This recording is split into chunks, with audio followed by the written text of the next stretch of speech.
할렐루야, 할렐루야, 아멘. 금요기도에 나오신 여러분을 환영하고 축복합니다. 우리 서로 사랑하는 성도님들 얼굴 한번 바라보시면서 우리 반갑게 한번 인사할까요? 잘 오셨습니다. 한번 인사하겠습니다. 잘 오셨습니다. 잘 오셨습니다. 네, 잘 오셨습니다. 금요기도에 나오신 여러분을 환영하고 축복합니다. 지금 함께 하나님을 예배하고 주님이 우리에게 주시는 풍성한 은혜 함께 누리고 나아가는 시간 되길 소망합니다. 우리 기도할 때 하나님 앞에 함께 기도하며 오늘 예배 시작하길 소망합니다. 이 시간 하나님께서 원하시는 것은 예배당이 꽉 차고 우리가 큰 소리로 찬양하고 빠르게 찬양하고 우리 열심보다는 사람이 적더라도 정말 하나님 한 분만을 바라보는 참된 예배자, 정말 이 시간 주님만을 바라보는 그 한 사람 주님께서 찾고 계실 것입니다. 오늘 이 시간 우리가 예배할 때 하나님, 나의 눈이 주님에게만 향하게 하여 주옵소서. 오늘 내가 주님이 원하시는 그 예배자 되길 소망합니다. 주님 외에 다른 것들 바라보고 주님 놓치고 돌아가는 예배 아니라 주님만 붙들고 주님 만나고 주님의 말씀으로 말미암아 내 삶에 답을 얻고 돌아가는 오늘 예배 되게 하여 주옵소서. 이렇게 함께 기도할까요? 이 시간 주님의 이름 한번 부르고 함께 기도하겠습니다. 기도합니다. 주여,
하나님 앞에 함께 찬양하길 소망합니다. 우리 가사를 좀 묵상하면서 나의 고백이 될 수 있도록 함께 고백합니다.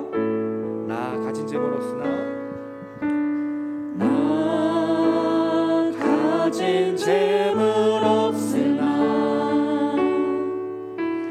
나 남이 가진 지식 없으나,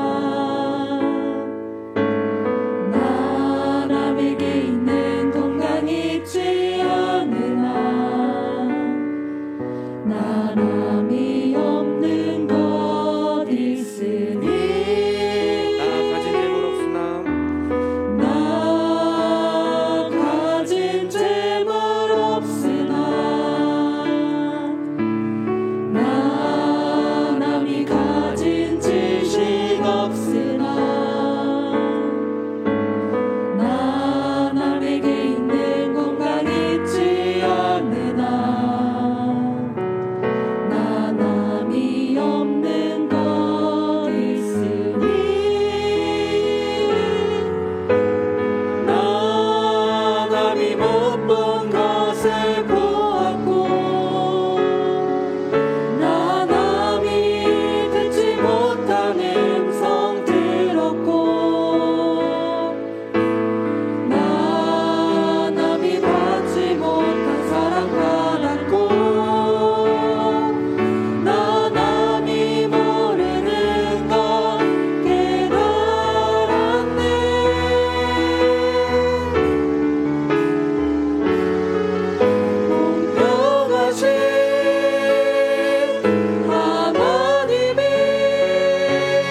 것을 허락하신 하나님 아버지께 우리 기쁨과 감사로 함께 찬양하며 소망합니다.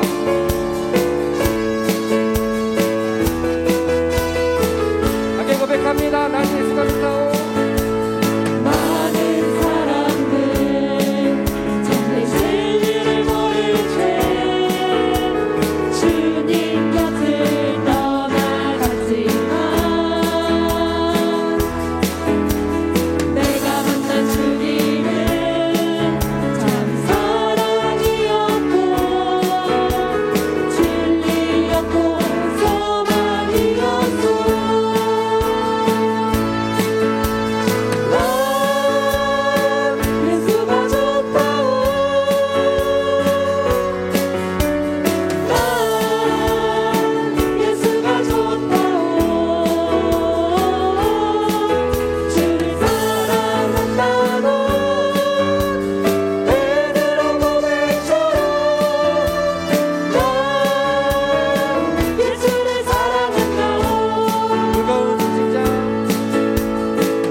주님을 바라보는 사람들에게 주님께서 우리에게 승리를 허락하여 주십니다. 오늘 이 예배 주님만 바라보겠습니다. 주님만을 예배하겠습니다. 아버지 말씀에 귀 기울이고 주님 말씀 붙들고 돌아가는 오늘 예배 되게 하여 주옵소서. 오늘 예배를 위해서 함께 기도하겠습니다. 또한 말씀 선포하시는 우리 목사님 위해서 함께 기도하겠습니다. 이 시간 주님의 이름 한번 부르고 함께 동서로 기도합니다. 기도하겠습니다. 주여!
하나님, 우리를 예배의 자리로, 기도의 자리로, 찬양할 수 있는 자리로 불러주셔서 감사합니다.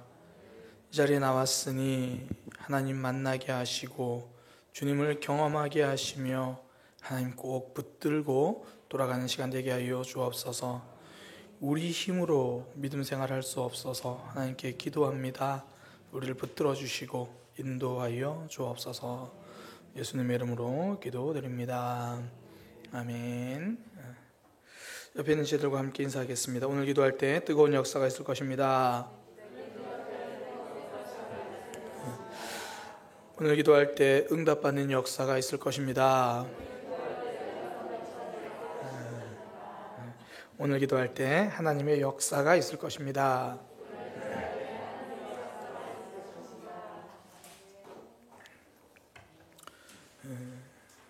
설교 마치고 기도 끝난 목소리가 지금 벌써 나오기 시작. 오늘 찬양팀 설교에 찬양 큰 소리를 해주세요. 큰 소리로 또박또박. 제가 설교회 찬양을 하다 보면 거의 나중엔 제 목소리가 원래 안 나오더라고요. 원래 목소리가 안 나오더라고요. 원래 하려고 했던 말은 제가 원래 음치인데 목소리가 안 나서 더 이렇게 음이 감사한 건 성도님들이 다 알고 계셔가지고 제가 어떤 음을 잡든지 어떤 박자를 놓치든지 다 이해를 하시더라고요. 제가 음을 못 잡으면 우리 목사님 혹시 화음을 넣으시는구나. 제가 박자를 못 잡으면 못 놓치면 우리 목사님 돌림 노래를 하시는구나. 그렇게 생각하시면 됩니다.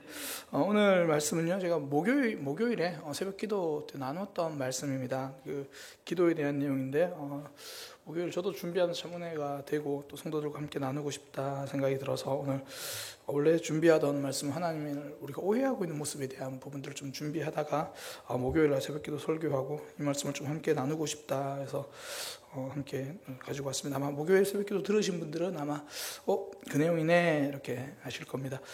누가복음 18장 1절에서 8절까지 말씀입니다. 누가복음 18장 1절에서 8절까지 말씀입니다.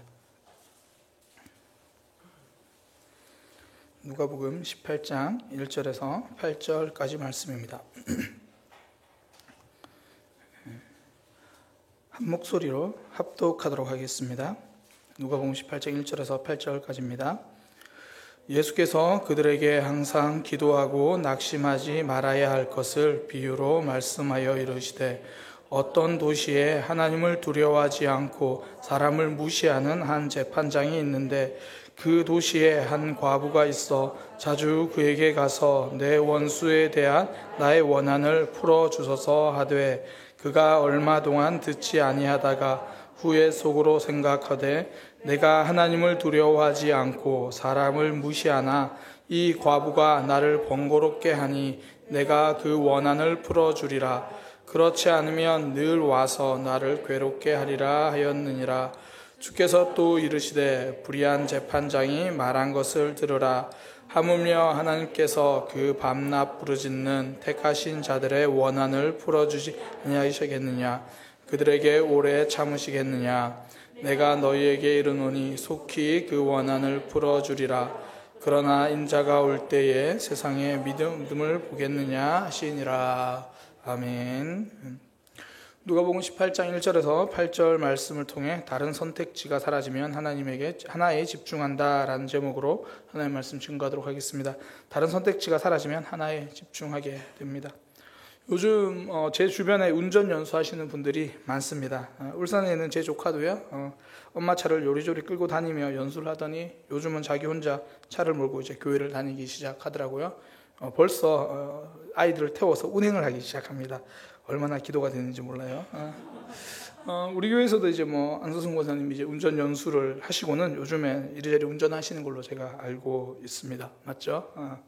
또 의동 제자교회도 영광이하고 주영이가 얼마 전에 이제 운전 연수를 해서 걔네들이 차를 끌고 우리 교회까지도 오고 가고 그러더라고요. 주일날 와서 아마 아버지가 주일에 더 기도하셨지 않나 생각이 좀 듭니다. 연수가 필요합니다. 처음부터 베테랑은 없거든요. 미숙하고 조심조심 다니면서 그렇게 익숙해지는 거고 그렇게 베테랑이 됩니다. 그러기 위해서 필요한 것은요, 운전면허예요. 그러니까 단순히 면허증을 말하는 게 아니라 어쨌든 처음에는 정석을 배워야 한다는 말이죠. 일단 운전을 배워야지 익숙해지든지 베테랑이 되든지 할 수 있는 거죠. 얼마 전이죠. 미국 유타주 웨스트 벨라시티에서 교통사고가 났습니다. 운전자가요 9살 소녀예요. 옆에 조수석에 4살 여동생을 태워가지고요, 그 부모님이 주무시는 새벽에 바다가 보고 싶어서 이제 부모님 주무신 몰래 열쇠를 가지고 여동생을 또 본인이 태워가지고 운전대를 잡았어요. 위험천만한 행동이죠. 다행히 이제 아이들은 다치지 않았고 무사히 집으로 이제 돌려보내줬어요. 근데 사고 장면만 보면 좀 위험했더라고요. 트럭하고 정면으로 부딪혔어요. 근데 트럭도 안 다치고 아이도 안, 아마 트럭이 조심조심 이렇게 했나 봐요. 아이들도 그냥 조금 그렇게 했겠죠. 그러니까 사실 초보는 괜찮아요. 근데 운전을 배우지 않는 무면허는 안 된다라는 거예요. 성경에는 기도에 대해서 알려주신 내용이 여러 군데 나오거든요. 그러니까 가장 대표적인 게 주기도문, 주님이 가르쳐주신 기도, 그리고 오늘 하나가 이제 오늘도 본문 기도에서 알려주시거든요. 그러니까 기도도 우리가 좀 배우고 시작하자는 거죠. 뭐 하면서 어느 정도 익숙했는데 계속 다른 방향으로 갈 수 있다는 거죠. 알려주시는 기도 있으니까 배우자라는 거죠. 운전학원 있잖아요. 가서 배우는 것처럼 기도도 마찬가지죠. 뭐 주기도문 앞서 말씀드렸고 오늘 본문도 그런 내용입니다. 더욱이 오늘 본문은 좀 우리가 더 눈이 확 띄는 게 기도 응답 받는 방법에 대해서 알려주거든요. 좀 사실 궁금하지 않습니까? 우리가 기도하라는 말은 많이 듣는데 응답 못 받을 때도 있잖아요. 오늘 본문은 응답 받는 방법을 선명하게 말씀해 주십니다. 그것도 예수님이 직접 하신 말씀이죠. 그러니까 이 정도 말씀이면 자, 이건 좀 적어놓고 외워서 이렇게 기도하면 응답 받겠구나, 좀 그런 생각을 우리가 하는 거죠. 예수님께서 직접 응답 받을 수 있다고 말씀하셨죠. 안 될 수가 없습니다. 그러니까 저도 자신 있게 설교하는 거죠. 예수님 말씀하셨으니까. 어떻게 해야 응답을 받을 수 있습니까? 첫 번째는요, 하나님의 성품에 맞게 기도하라라는 겁니다. 기도 제목이 하나님의 성품에 맞아야 돼요. 사실 이건 응답 받는 방법이라기보다는 기도할 때 가장 기본적인 전제거든요. 이 전제가 흔들리면 응답될 수가 없죠.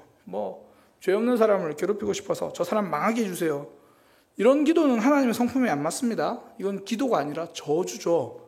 이런 거 부탁하려면 사탄에게 가서 해야 되는 거예요. 사탄의 성품에 맞으니까 이런 거 부탁하려면 마귀를 찾아가서 부탁을 해야 되죠. 근데 또 목사님 시편에 보면 다윗은 또 그렇게 기도하던데요. 하나님 적들이 몽땅 망하게 해주세요. 저들은 다 힘들게 하고, 그러니까 저를 힘들게 하는 적들은 다 죽여주세요. 막 그렇게 기도하거든요. 제가 새벽에도 말씀드렸는데 시편 109편 한번 보세요. 집에서요. 지금 말고. 시편 집에서 안 보시려나? 시편 109편을 보면요, 정말 심하게 기도해요. 정말 그냥 입에 좀 말하기도 좀 그럴 만큼 그렇게 막 기도해요. 이제 집에 가서 읽어보고 싶어졌죠. 그러면 109편 읽다 보면 정말 이렇게 기도해도 되나? 그런 생각이 들어요.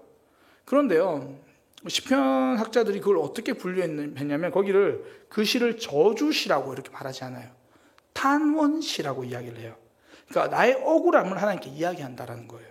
죄 없는 사람을 저주하는 것이 아니라 억울하게 고통받고 있는 내 아픔을 하나님 알아주세요, 이 아픔을 갚아주세요라고 탄원하는 기도. 그러니까 저주가 아닙니다. 탄원이에요. 그러니까 하나님의 성품에 맞는 기도죠. 약하고 힘들고 소외된 자 하나님이 주목하시잖아요. 그러니까 하나님의 성품에 맞는 기도를 한 거거든요. 오늘 본문에서도 비유로 말씀하신 과부, 재판장에게 탄원하러 왔잖아요. 그러니까 내 원수에 대해서 나의 원한을 풀어주세요, 억울함 풀어달라고 기도하는 거죠. 그러니까 그 과부의 기도가 응답되는 기본 전제는요, 하나님 성품에 맞는 기도라는 거죠. 그러니까 정말 열심히 기도하고도 응답받지 못하는 사람들 보면 하나님의 성품과 다르게 하는 기도가 많거든요. 청년들 혹시 배우자를 위해서 기도하고 있죠? 있을 거예요, 그죠? 아니면 부모님이 기도하고 계실 거예요, 그죠?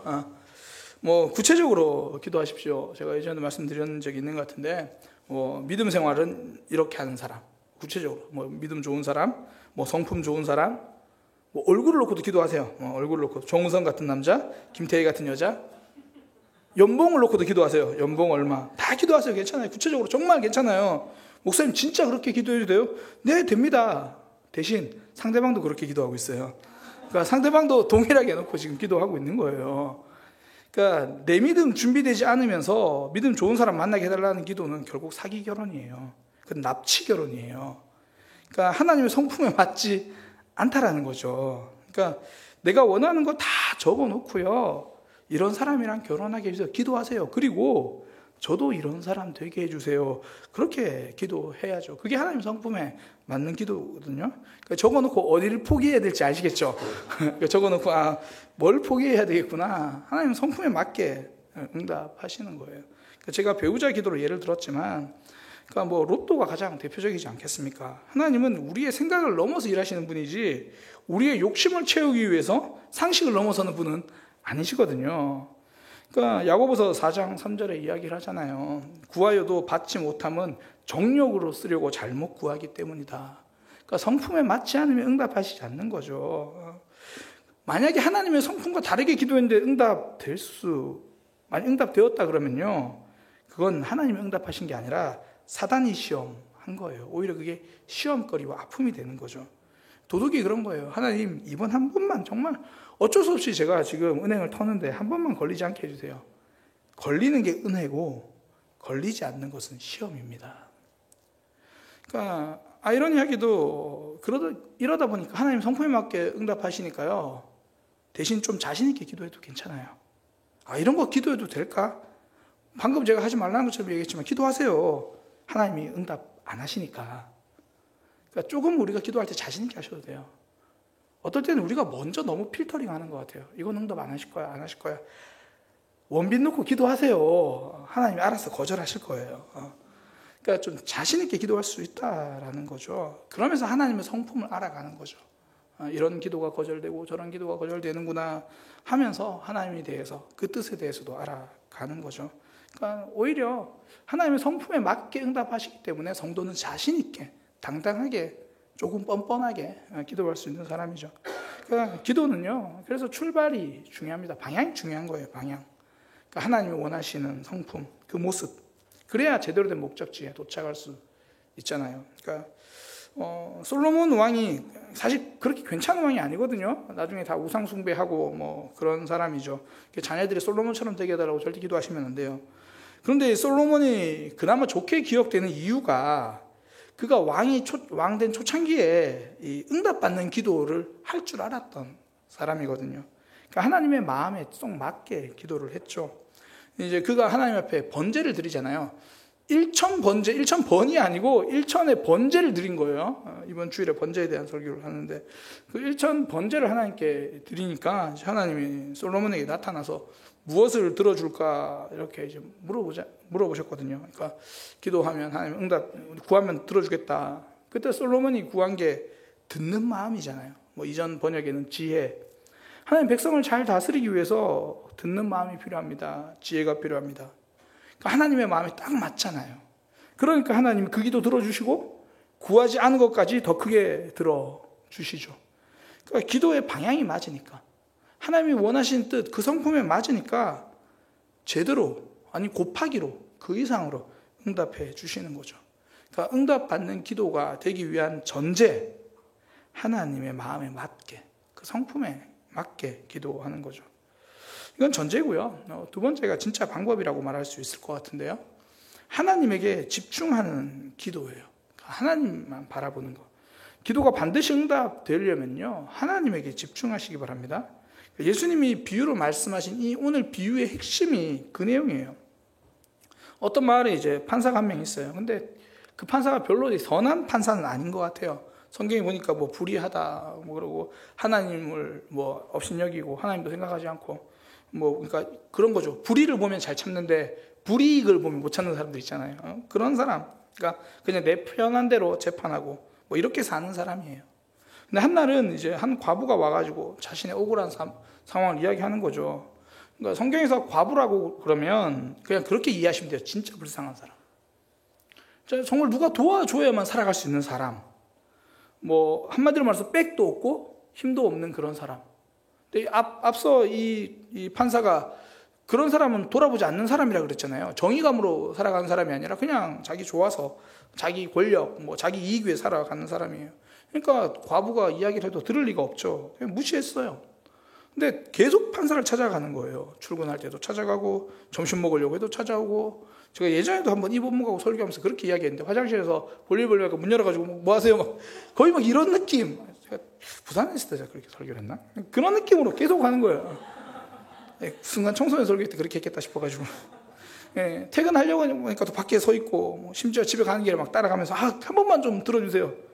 나중에 판사가 이런 생각하는 거예요. 나는 원래 억울한 사연이고 뭐고 생각 안 하는데 귀찮아서라도 이건 해결해 줘야겠다. 그러니까 예수님이 지금 비유로 그렇게 이야기를 하시는 거거든요. 이렇게 기도하면 무조건 응답 받는다 이렇게 말씀하십니다. 그러니까 이 비유를 사람들이 오해를 해요. 자주 기도하자. 이 횟수가 중요하다. 이게 그 말이 아니거든요.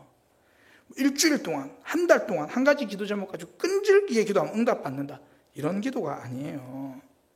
뭐 한 달 작전 기도, 100일 작전 기도, 이게 참 위험한 게 뭐냐면 기도 응답이 나의 성실에 달려 있다고 착각하는 거예요. 내가 한 번도 빠짐없이 기도하면 응답하실 거야. 그러면서 이제 횟수 채우기를 하는 거죠. 뭐 이번 주는 새벽기도 한 번도 안 빠지고 다 나왔으니까 하나님 응답하실 거야. 김희경님 쌤 화이팅. 하나님 응답하실 거야. 뭐 이런 횟수 채우기가 아니라는 거예요. 화이팅. 기도 응답은요, 한 달 쿠폰 도장 다 찍으면 주는 사은품이 아니에요. 여기서 말하는 건 간절함이에요. 다른 곳에서는 답이 없어서 그 판사에게만 매달리는 거. 밤낮 매달린다는 말은 횟수를 말하는 게 아니고요, 판사밖에 답이 없다는 간절함이에요. 기도는 문제 해결하기 위해서 하나님께 도움을 구하는 게 아니고요, 문제 전부를 의지하는 겁니다. 그러니까 제가 이 말씀 준비하면서 진짜 제 모습도 굉장히 많이 돌아봤어요. 뭐 제가 설교 준비를 하잖아요. 설교 준비하면서 열심히 준비해서 이제 하나님이 여기다 양념 치시듯이 은혜만 확 주시면 뭐 멋진 설교하게 되는 거, 이런 게 아니라는 거예요. 설교 준비는 제가 하고 역사는 하나님이 하시고 이런 게 아니고, 준비 과정에도 하나님이 하시고 전하는 과정에도 하나님이 하시고 듣고 변하는 성도들 그 과정 가운데도 하나님이 하시는 거예요. 준비 처음부터 끝까지 하나님이 하시는 거예요. 하나님이 역사예요. 목사님은 아무것도 안 하시나 봐요.